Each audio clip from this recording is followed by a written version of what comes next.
नीति राजनीति कार्यक्रम में आपका स्वागत है।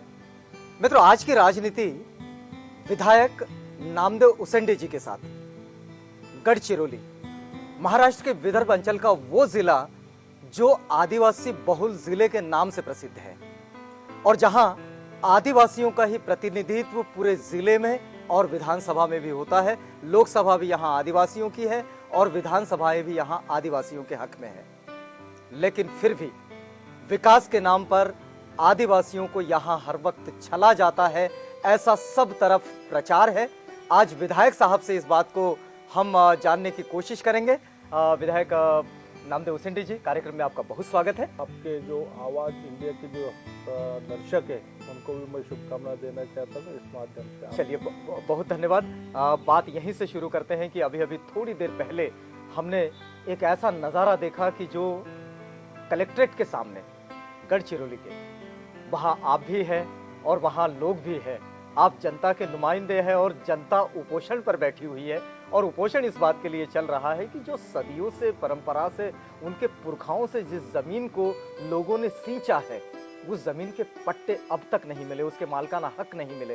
क्या लगता है आपको कि आपकी प्रतिनिधित्व में कहीं कोई कमी रह गई या फिर प्रशासन कमजोर है? क्या बात है?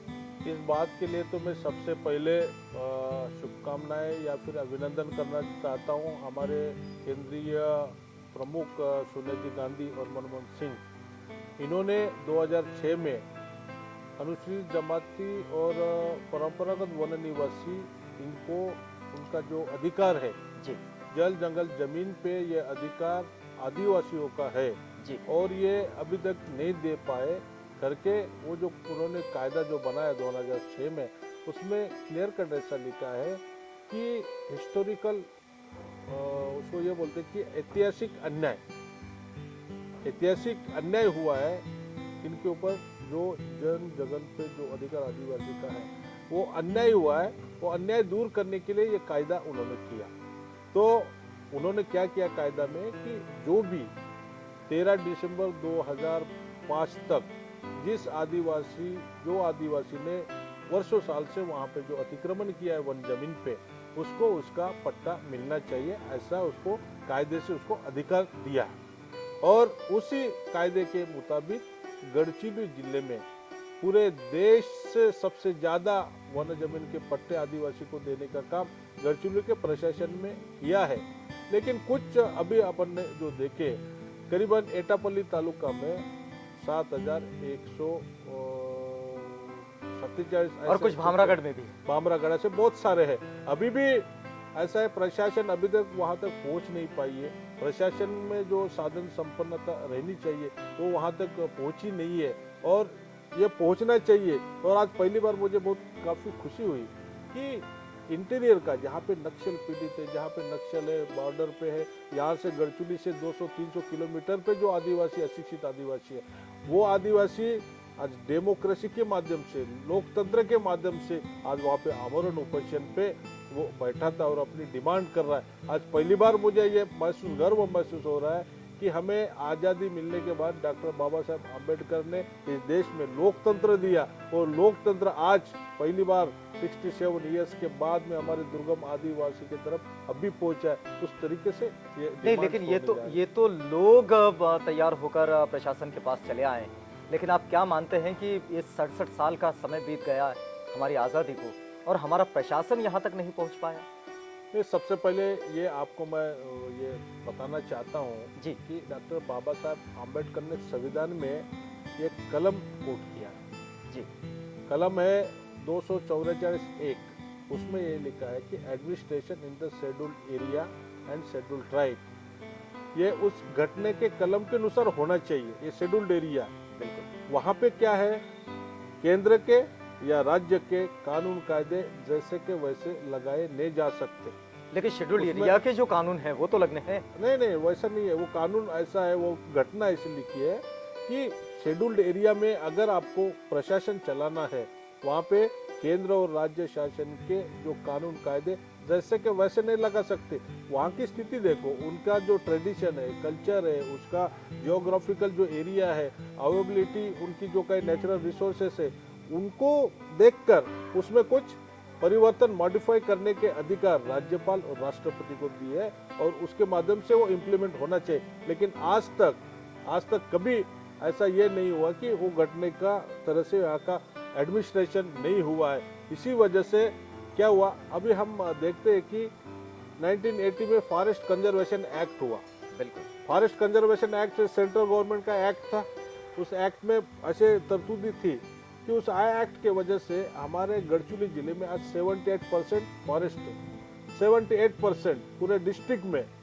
और उस डिस्ट्रिक्ट में 78% फॉरेस्ट रहने के बाद भी फॉरेस्ट कंजर्वेशन एक्ट के वजह से यहाँ पे कोई सिंचाई के बांध नहीं हो रहे, नहीं हो कर पाए। कंजर्वेशन एक्ट आड़ा आता है, वहाँ पे रोड नहीं जा सकते, वहाँ पे इलेक्ट्रिसिटी नहीं लेके जा सकते, वहाँ पे स्कूल नहीं बांध सकते, वहाँ पे फॉरेस्ट के जमीन पे कोई दवाखाना नहीं कर सकते। ये जो है इसके पीछे यही एक कारण है कि शेड्यूल्ड एरिया का जो एडमिनिस्ट्रेशन वो जो ये घटने में जो दिया है, कॉन्स्टिट्यूशन में दिया है, उस तरीके से यहाँ पे नहीं हो पाया करके ये दिक्कतें अभी हमको आज दिखती है। एक नुमाइंदे के रूप में आप यहाँ के विधायक हैं, और आप विधायक हैं तो मतलब प्रतिनिधित्व करते हैं, और प्रतिनिधित्व करते हैं तो आपने क्या महसूस किया कि इन सारी दिक्कतों को दूर कैसे किया जाए? हमने विधानसभा में ये मुद्दा उपस्थित किया कि शेड्यूल्ड एरिया और ये कॉन्स्टिट्यूशनल राइट्स है, उसमें शेड्यूल्ड एरिया एंड ट्रेडिशनल वो एडमिनिस्ट्रेशन तो शेड्यूल्ड ट्राइब एरिया का है। उस तरीके से जब तक नहीं करेंगे तब तक इनका जो मूलभूत अधिकार है वो उनको नहीं मिल पाएगा। उनको वहाँ पे पानी की सुविधा करना है, फॉरेस्ट कंजर्वेशन एक्ट उसमें आड़ा आता है, लाइट पहुंचाना है वो होता है, स्कूल करना है वो होता है। इसलिए यहाँ पे कुछ रिलैक्सेशन। लेकिन विधानसभा ने ये पारित तो कर लिया है ना कि यहाँ पर बांध होने चाहिए। ये देखिए यहाँ पे बांध जो है 1978 में मंजूर हुए, करीबन एक बांध तुलतुली, कारवापा, चेन्ना और बहुत सारे जो प्रकल्प है 1978 में मंजूर हुए। उस पर काम भी हुआ, करीबन कहाँ 60% काम हुआ, कहीं 70% काम हुआ। लेकिन उसके बाद में 1980 का फॉरेस्ट कंजर्वेशन एक्ट आने के बाद में वो काम पूरे रोक दिए गए। उसके बाद में एक बूंद भी सिंचाई हो सके ऐसी कोई योजना यहाँ पे नहीं दी गई। तो फिर अभी क्या संभावना बनती है कि यहाँ सिंचाई के कुछ काम हो गए? पिछले बार फिर हम जब चुन के आने के बाद, मुझे 2009 में मैं पहली बार यहाँ से बिल्कुल चुन के आया हूँ, और जब मुझे लगा कि यहाँ पे ये बेसिक ये प्रॉब्लम्स है तो मैंने आदरणीय मुख्यमंत्री महोदय से निवेदन किया कि गढ़चिरौली जिले में देखिए उनको सिंचन सुविधा होना, आप कहाँ से दे रहे, बड़े डैम से दे रहे या कुएं से दे रहे या नाले से दे रहे, कैसे उनको क्या ना इरिगेशन फैसिलिटीज अवेलेबल रहनी चाहिए, खेती किसानी होनी चाहिए। हाँ होनी चाहिए वो ऐसा। फिर हमने ये प्रस्ताव रखा, इसमें दो बात है जी। एक तो ये जिले की जो परिस्थिति है, लॉ एंड ऑर्डर की जो सिचुएशन है, उसके वजह से भी यहाँ पे कुछ उद्योग या कुछ चीजें करनी है यहाँ पर कि यहाँ पे जो गढ़चिरौली डिस्ट्रिक्ट में नेचुरल रिसोर्सेज बहुत है और पानी इतना ज़्यादा बरसता है यहाँ पे 1600 to 1700 मिलीमीटर हर साल में पानी बरसता है, और यहाँ के नदियाँ नाले ये 8 महीने तक बहते रहते हैं। हमने सुझाव ये दिया है कि यहाँ पे जो नदी नाले वहाँ पे 2-3 किलोमीटर पे बंदरे होने चाहिए, बैरेजेस होने चाहिए। वो बैरेजेस रहेंगे तो नदी के जो पानी है, लेवल नदी के जो बेड से उसमें वो पानी रहेगा, उससे लिफ्ट करके वो लोग ये कर सकते, ले सकते।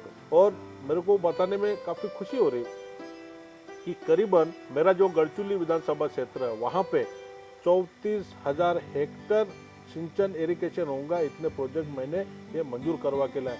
उसमें हल्दी पुरानी है, उसमें चिचडो बैरेज है, कोटगल बैरेज है, तड़दीमोकसा बैरेज है और बहुत सारे। और जो दुर्गम भाग में है वहाँ पे जो नाले है वहाँ पे बंदारे बैरेजेस बांधने का हमने ये सजेस्ट किया।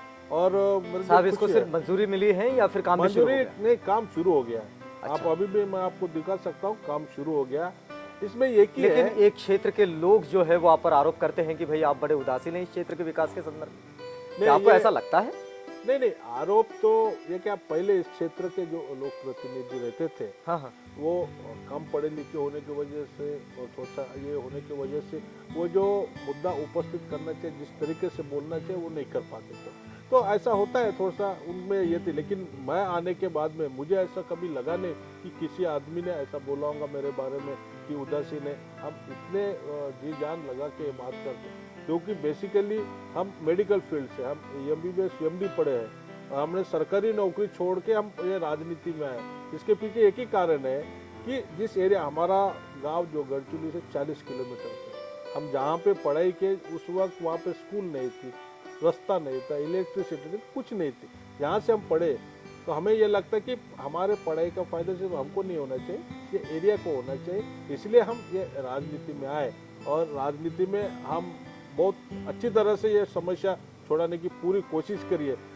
लेकिन जो 40-50 साल में नहीं हुआ वो 2 साल में, 3 साल में, 5 साल में होना चाहिए, ऐसी अपेक्षा रखना ये उतना उचित नहीं होगा। धीरे धीरे नहीं, बात तो बिल्कुल सही है कि जो बरसों से बिगड़ी हुई बात है उसको बहुत कम समय में सुधार लिया जाए, ये संभव नहीं होता। लेकिन आप मुझे ये बताइए कि आप स्वयं चिकित्सा के क्षेत्र से जुड़े हैं, आपने एक लंबी प्रैक्टिस की, आप तो 2009 के बाद आप राजनीति के क्षेत्र में आए हैं।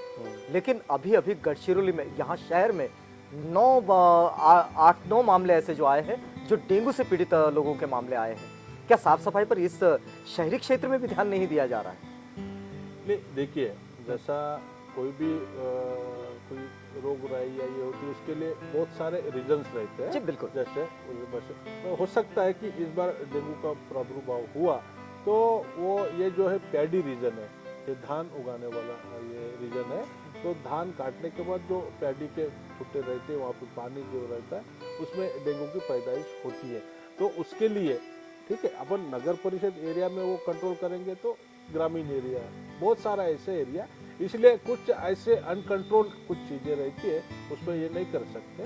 लेकिन कुछ चीज़ें जो कंट्रोल कर सकते हैं वो होने के बाद में प्रिवेंटिव मेजर्स ले सकते हैं, उनकी ट्रीटमेंट कर सकते हैं। और पूरी कोशिश की गई, हम खुद जाके वहाँ पे विजिट दिए, हमने पूरे इंस्ट्रक्शन दिए हमारे डॉक्टर्स लोगों को और यंत्रणा को कि इस तरीके का पूरी तरह से उनकी ट्रीटमेंट की गई है।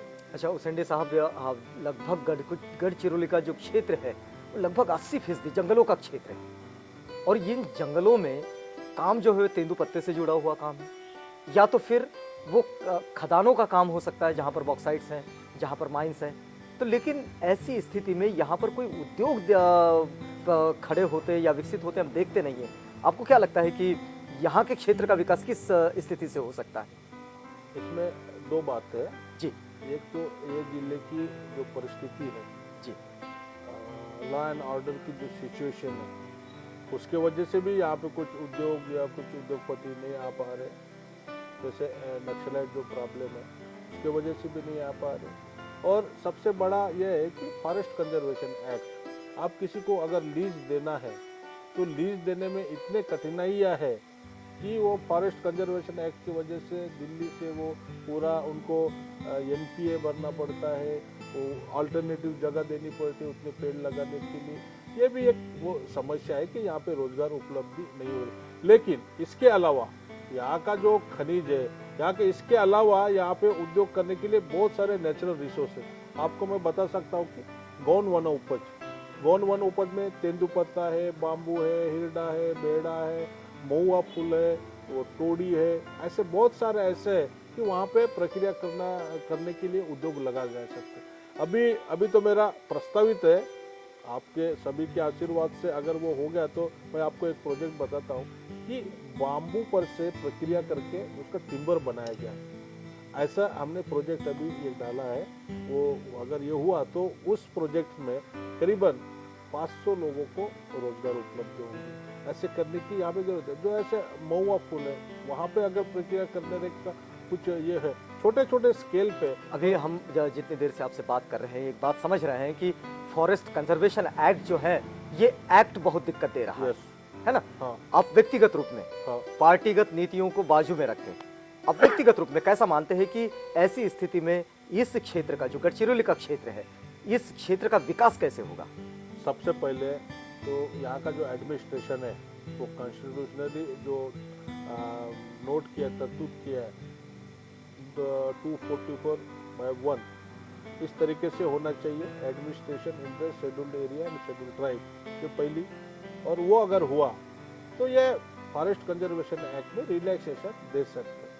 2% फॉरेस्ट का भी रिलैक्सेशन दे दिया ना इस जिले में, पूरे जिले के डैम और पूरे सिंचन की सुविधा पूरी हो सकती है। 78% है फॉरेस्ट, 2% रिलैक्स किया तो 76% होता है यहाँ पे फॉरेस्ट। आपने व्यक्तिगत रूप में प्रयास किया है इसके लिए? हाँ, हमने ये बात भी विधानसभा में ये की। हम ये चाहते हैं कि ये महाराष्ट्र में कुछ ऐसे जिले हैं जिनमें फॉरेस्ट 0% है, उनका फॉरेस्ट 0% है, हमारे परसेंट 78% है, उधर डैम हो रहे हैं और हमने फॉरेस्ट रखा है करके अगर हमको डैम और कोई सुविधा अगर नहीं देते तो ये बहुत बड़ा इनजस्टिस है हमारे डिस्ट्रिक्ट के ऊपर।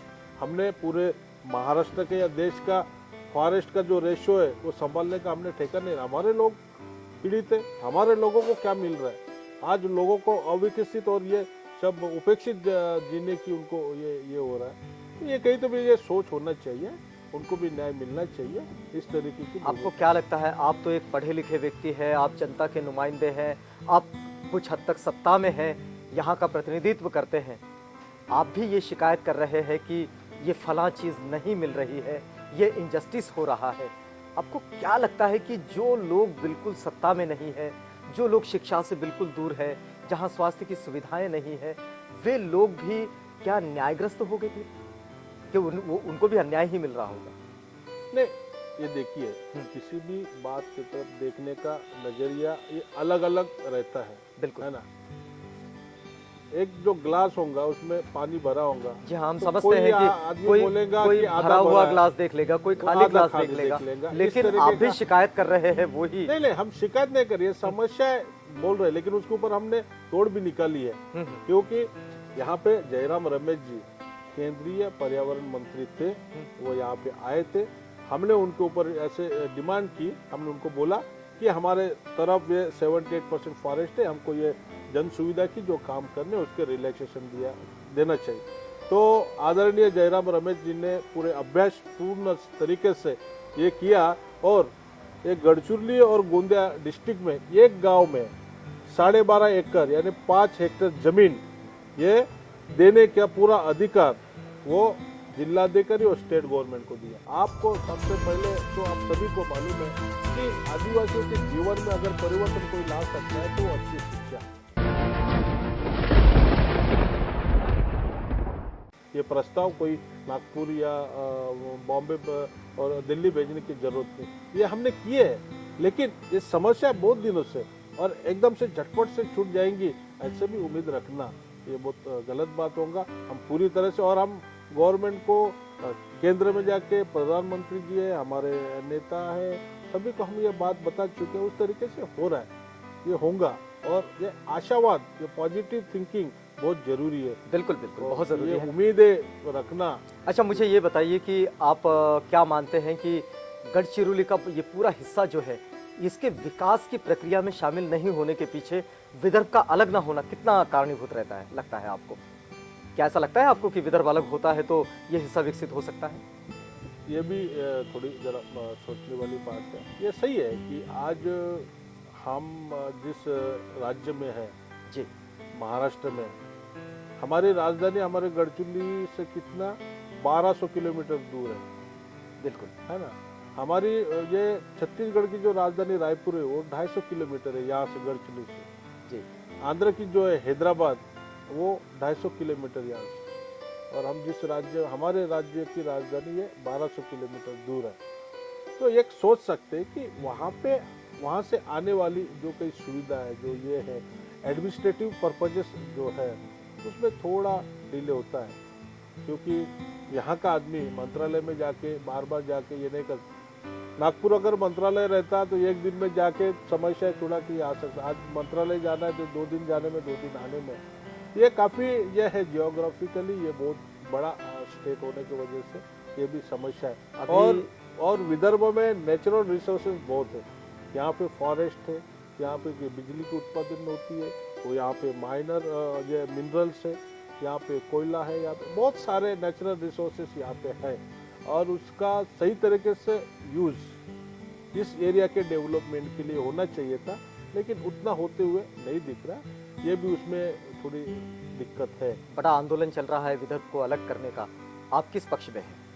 नहीं नहीं, ये तो हाँ हमारे केंद्रीय सोच और हमारे राज्य की जो कई सोच है वो तो देश का विकास हो, आम आदमी का विकास हो, नहीं, इसके बारे में सोच नहीं, रहे हैं। आपकी पार्टी जो है कांग्रेस पार्टी, ये कांग्रेस पार्टी तो बिल्कुल नहीं चाहती कि विदर्भ राज्य बने, क्योंकि वो उनके एजेंडा पे नहीं नहीं नहीं है। नहीं, ऐसा वो तो कभी उनके कार्यक्रमों में नहीं। नहीं बनाएंगे, नहीं करेंगे, ऐसा कभी नहीं, शीर्ष लेकिन नेतृत्व उनके ने एजेंडा नहीं- पे कभी नहीं लिए उन्होंने। ऐसा नहीं होता। हाँ। जब तक शीर्ष नेतृत्व को ये महसूस होना चाहिए कि जन सामान्य की बात है, उनकी डिमांड है और उस तरह से होना चाहिए, अपने आप कोई ऐसा नहीं दे देता। नहीं, वो तो एजेंडा पे नहीं है ना, लेकिन पार्टी नहीं, जब तक डिमांड वैसी नहीं आएंगी, देखो अपनी कहावत है, जब तक बच्चा रोता नहीं तब तक माँ भी दूध नहीं देती है। तो आप रोना शुरू करेंगे? तो ये तो जनता का, ये सामूहिक और मेरे कुछ अकेले का प्रश्न नहीं है। अच्छा। इसमें हर बार ये आंदोलन करना पड़ेगा। जब आंदोलन करने के बाद शीर्ष नेता को ये महसूस होगा कि नहीं, यहाँ पे अभी देना चाहिए, उनकी डिमांड है। देखिए, ना समझी में कोई चीज अगर किसी को दे दिए तो उसका इस्तेमाल गलत हो सकता है, या फिर महत्व भी नहीं रह सकता। महत्व भी नहीं रह सकता। पहले उसको पढ़ो, उसको पढ़ाओ, उसको ये महसूस करवाओ क्या है, कैसा ये है। अच्छा, एक नीतिगत बात आपसे पूछते हैं। हमारे यहाँ शेड्यूल ट्राइब्स का सब प्लान होता है, और इस सब प्लान में शेड्यूल ट्राइब्स के विकास के लिए एक निश्चित बजट होता है। हाँ। इस बजट का कितना हिस्सा गढ़चिरौली पर मिला? देखिए, अभी जो महाराष्ट्र का शेड्यूल ट्राइब का जो बजट है 4050 करोड़ का, जो पॉपुलेशन के बेसिस पे दिया है, 9.2% जो पॉपुलेशन है उसके बेसिस पे दिया है। वो उसमें एक स्टेट लेवल का पूल रहता है और ये डिस्ट्रिक्ट लेवल, जो 40% है ये स्टेट लेवल पे जो निधि रहता है, और जो 60% है वो डिस्ट्रिक्ट लेवल पे रहता है। तो उस तरीके से हमारे जो टीएसपी का जो कई प्लान है वो करीबन 216 करोड़ का वो है यहाँ का।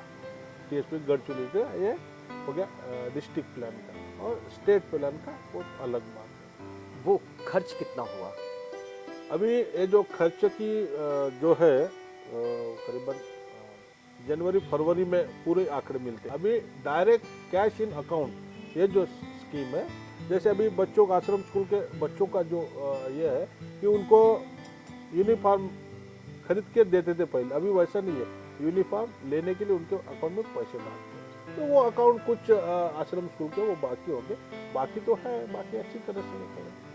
गांव में जो इसके आश्रम स्कूलें जो हैं, इन आश्रम स्कूलों की व्यवस्था ठीक नहीं है, और बच्चे जो हैं वो भी वहां तक नहीं पहुंच पाते हैं। ऐसी स्थिति देखी जाती है, ऐसा क्यों है, क्या है ये सच है कि पहले जो कॉन्सेप्ट था आश्रम स्कूल का जी, कि 1976 में पहली बार आश्रम स्कूल यहाँ पे ओपन किए गए, क्योंकि बहुत दुर्गम और अति ये क्षेत्र था, वहाँ पे उस वक्त स्कूल कॉलेजेस नहीं थे, वहाँ के हमारे आदिवासियों को शिक्षा मिलनी चाहिए करके उस वक्त उन्होंने ऐसा रखा था कि रेसिडेंशियल स्कूल रहेंगी, वहाँ पे रहने की, खाने की सुविधा, पढ़ाने की सुविधा, और जो एजुकेशन देना है खेती के बारे में, बाकी वो ऐसा उनका कॉन्सेप्ट था। उस वक्त कुछ दिनों के लिए बहुत अच्छी सिस्टम थी, वो अच्छी तरह से थी, लेकिन दिन ब दिन जैसे बढ़ते गया इसमें चेंजेस आते गए, थिंकिंग में अभी स्कूल कॉलेजेस बहुत सारे हो गए, और वो जो बिल्डिंग का जो ढांचा है, जो 1976 का जो ढांचा है जी, वो उस तरीके का बनाया गया था, और अभी जो चेंजेस हो रहे हैं तो उसमें थोड़ा परिवर्तन, उसमें मेंटेनेंस का वगैरह जो निधि है तो क्या वो सरकार रहना ये चाहिए उपलब्ध था। नहीं करा पाती है? वो नहीं हो पा रहा है, उसमें थोड़ी कमियां थी, वो भी अभी पूरी होगी। हमने सब डिमांड किए है कि उनको मेंटेनेंस करना है, दुरुस्ती करना है, कुछ करना है, नया ये करना है, उसके लिए भी निधि की तरतूद होनी चाहिए। इस तरीके करके थोड़ी सी असुविधा है। और दूसरा है कि वहाँ पे रहने वाले जो टीचर्स हैं उनकी ये जिम्मेदारी है, 24 घंटे लड़का उनके पास रहता है, उनकी ये एक तो सोशल रिस्पॉन्सिबिलिटी है कि उस लड़के को ठीक तरह से पढ़ाए, उनका ये संगोपन करे। उसमें भी थोड़ी दिक्कत है, जो क्वालिटी मिलनी चाहिए एजुकेशन की वो नहीं है। दूसरी एक बहुत महत्वपूर्ण बात महाराष्ट्र शासन ने किया है कि जो भी लड़के सीबीएसई स्कूल में पढ़ना चाहते हैं, वो पंचगनी में हो, मुंबई में हो, नागपुर में हो, चंद्रपुर में हो, उनकी पूरी फीस देने का काम ये महाराष्ट्र सरकार कर रही है। एक लड़के के पीछे साल का 50,000 रुपया वो स्कूल को देती है, वहाँ पे भी अच्छी तरह से शिक्षा प्राप्त हो रही है। इस पर आपका सीधा वॉच है? हाँ, हमारा सीधा वॉच हम हर इंटीरियर एरिया में जाते हैं, हम वॉच करते हैं, क्योंकि आपको सबसे पहले तो आप सभी को मालूम है कि आदिवासियों के जीवन में अगर परिवर्तन कोई ला सकता है तो वो अच्छी शिक्षा, बिल्कुल वही जीवन में परिवर्तन ला सकती है। बाकी जो कोई योजना है, ये योजनाएं कुछ ला नहीं सकती, जैसे कि ऑयल पंप, इंजन, ऐसे छोटे छोटे जो योजनाएं देते हैं, वो योजना से आदिवासियों का परिवर्तन नहीं होगा। उनका परिवर्तन सर, करना है एक, तो एक छोटी सी बात आपसे पूछे, हाँ। आपने चिकित्सा के क्षेत्र को छोड़ा तो आपने शिक्षा के क्षेत्र को क्यों नहीं पकड़ लिया? हम शिक्षा का क्षेत्र तो ये चल ही रहा है, हम जो भी इंटीरियर में जाते हैं हर जगह हाँ। हम जो शिक्षा के बारे में बहुत सारा ध्यान देते हैं, और हम चाहते हैं कि हमारा एजुकेशन स्टैंडर्ड हमारे ये इंटीरियर एरिया का बढ़े, अच्छा हो, इसके लिए पूरी प्रयास कर रहे हैं हम। चलिए एक बात और पूछते हैं आपसे कि आपने चिकित्सा का क्षेत्र छोड़ा, आप राजनीति की सर्विस में आए, आप डॉक्टर थे, आप विधायक बन गए, आप क्या सांसद बनेंगे? ये तो ये सांसद बनना नहीं बनना, ये हमारे कार्यकर्ता मतदाताओं के इनके ऊपर, उनको क्या अच्छा लगता वो तो क्या इस महत्वाकांक्षा के साथ आप जा रहे हैं? नहीं नहीं नहीं, ये तो हमारे केंद्रीय नेतृत्व भी सोचते हैं, वो सोचेंगे, उनको जैसा अच्छा लगेगा, जो जिम्मेदारी हमारे ऊपर देंगे वो जिम्मेदारी हम निभाने की कोशिश करेंगे। चलिए उसेंडी साहब, आप हमारे साथ आए, एक अंतिम टिप्पणी आपसे लेंगे। समय अभी इलेक्शन का आने वाला है, चुनाव आने वाले हैं, क्या लगता है आपको कि क्या मुद्दे होंगे इस इलेक्शन के, और विशेष रूप से गढ़चिरौली के? गढ़चिरौली का तो ऐसा है कि इस जिले में विकास का काम करने का बहुत स्कोप है। यहाँ पे नेचुरल रिसोर्सेस इतने ज़्यादा है, और उसके ऊपर प्रक्रिया करने के और तो वो हम विकास का मुद्दा हर बार हम लेते हैं। अभी जातियों धर्मों का समान विकास हो, डेवलपमेंट हो, इस विचारधारा के हम लोग हैं, इसलिए हम विकास का मुद्दा, हमारे गढ़चिरौली जिले का विकास का मुद्दा रखेंगे। और इसी तरह अभी हम जिला विकास प्राधिकरण की भी हमने डिमांड की। ये जिला ये अलग है, बाकी जिलों से अलग है, तो इनका डेवलपमेंट करना है तो एक स्पेशल अलग अथॉरिटी होना है। यहाँ पे डीपीडीसी, डीआरडीए, ये अथॉरिटी अगर डेवलपमेंट करने में वो गोल अचीव नहीं कर पा रही, इसका मतलब वहाँ पे कुछ न कुछ अल्टरनेटिव एडमिनिस्ट्रेटिव ये ऑफिसर्स रहना चाहिए, ऐसी हमने डिमांड भी। चलिए मित्रों, गढ़चिरौली विकास, विकास और विकास के नाम पर खड़ी है, और यहाँ से इस गढ़चिरौली से जो नुमाइंदे आएंगे वो मात्र विकास का काम करेंगे। डॉक्टर नामदेव जी उसेंडी, जो कि चिकित्सा के क्षेत्र को छोड़कर राजनीति के क्षेत्र में शामिल हो गए, इस समय विधायक है, सांसद बनना चाहेंगे अगर ऐसा मौका मिला तो, लेकिन उनका मानना है कि शिक्षा के बगैर कोई विकास हो नहीं सकता। हम शिक्षा के क्षेत्र को फैलाने वाले इस नुमाइंदे के साथ यहाँ पर रुकते हैं राजनीति में। उसेंडी साहब, आप हमारे साथ आए, हमसे बातचीत की, इस पूरी बातचीत के लिए आपका बहुत धन्यवाद। मित्रों, बने रहिएगा आवाज इंडिया के साथ, प्रोग्राम आगे भी जारी है।